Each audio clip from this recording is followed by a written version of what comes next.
ఏడాది కిందటి వరకు శాంతియుతంగా ఉన్న తెలంగాణలో కాంగ్రెస్ అధికారంలోకి రాగానే హింస, నేరాలు పెరిగిపోయాయని మాజీ మంత్రి సిద్దిపేట ఎమ్మెల్యే హరీష్ రావు ఆరోపించారు. కొల్లాపూర్ నియోజకవర్గంలోని నార్యానాయక్ తాండాలో తాజాగా బీఆర్ఎస్ క్యాడర్ పై జరిగిన దాడి దీనికి నిదర్శనమని ఆయన చెప్పారు.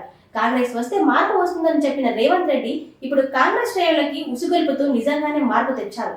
కాంగ్రెస్ మార్క్ ఎమర్జెన్సీ ఆ పార్టీ కొల్లాపూర్ లో అమలు చేస్తుంది. సతాపూర్ లో బీఆర్ఎస్ కార్యకర్తలు నాయకులపై దాడి జరిగి ఒక్క రోజు గడవక ముందే నార్యానాయక్ తాండాల్లో కాంగ్రెస్ గుండాలు రెచ్చిపోయారు.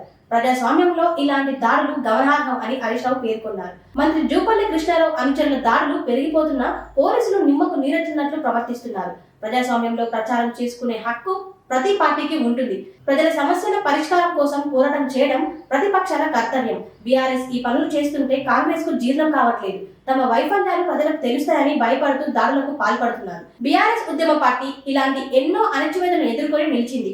దాడులకు, కేసులకు మా కార్యకర్తలు భయపడరు. బీఆర్ఎస్ ప్రజల పక్షాన్నే పోరాడుతూ ఉంటుంది. పోలీసులు నిందితులపై కఠిన చర్యలు తీసుకొని తమ కర్తవ్యం నిర్వహించాలని డిమాండ్ చేస్తున్నానని హరీష్ రావు తెలిపారు.